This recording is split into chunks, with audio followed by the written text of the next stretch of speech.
আমাদের সবার প্রিয় জসীমউদ্দিন, যার লেখার একটা বৈশিষ্ট্য হচ্ছে তিনি বাস্তবতাকে উপজীব্য করে রূপককে এত সুনিপুণভাবে ফুটিয়ে তোলে, যার রেশ থাকে বাস্তবতার চেয়েও বেশি জীবন্ত।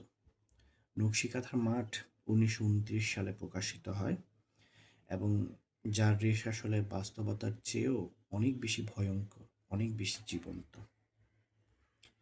আমরা জানি ১৯২৭ সাল বা তার কিছু আগের সময় থেকেই জসীমউদ্দিন দীনেশচন্দ্র সেনের নির্দেশনায় লোকসাহিত্য সংগ্রাহক হিসেবে কাজ করছিলেন।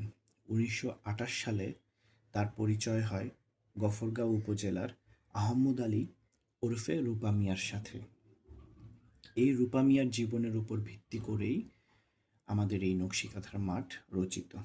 যদিও আহ, রূপা মিয়া ২০০৮ সালের ২২শে এপ্রিল শিলাসী গ্রামে মারা যায়। তাহলে আমি ওই প্রথম কথা আবারও বলতে বাধ্য হলাম, বাস্তবতাকে উপজীব্য করে তিনি রূপককে এত সুনিপুণভাবে ব্যবহার করে। এবং নকশিকাঁথার মাঠের আমি মূল কাহিনীতে ঢোকার আগে একটা কথা বলে রাখতে চাই। এটা আমরা অনেকেই জানি, E.M. মিলফোর্ড ১৯৩৯ সালে, অর্থাৎ প্রকাশের ১০ বছর পরে,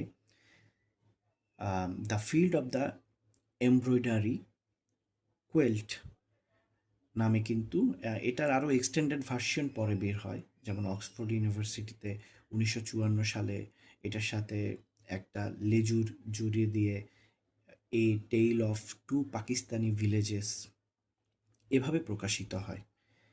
তো এখন আমরা কাহিনীতে আসি। এই কাহিনী কাব্য হচ্ছে তার সর্বজন প্রশংসিত, বহুল প্রচারিত এবং শ্রেষ্ঠ কাহিনী কাব্য।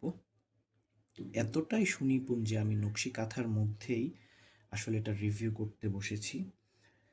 তো এই কাব্যের বা এই কাহিনী কাব্যের নায়ক হচ্ছে রূপাই, যার সম্পর্কে আমরা অলরেডি বলে ফেলেছি, এবং হচ্ছে সাজু।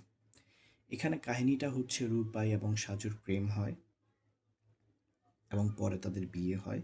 চরে ধান কাটা নিয়ে একসময় রূপাই ভিলেজ পলিটিক্সের শিকার হয় এবং ভিলেজ পলিটিক্সের শিকার হয়ে তিনি যখন পালিয়ে বেড়ায়, ফেরারি হয়, তখন সাজু তার জন্য অপেক্ষা করে আর কাঁথায় সুই সুতার ফুরে ফুরে ফুটিয়ে তোলে অতীত স্মৃতি। কাঁথা যখন বোনা শেষ হয়, সাজু তার মাকে বলে মৃত্যু হলে এই কাঁথা যেন তার কবরের উপর বিছিয়ে দেয়া হয়। এবং একসময় এই বিরোহিনী সাজুর অকাল মৃত্যু হয়। অনেক দিন পর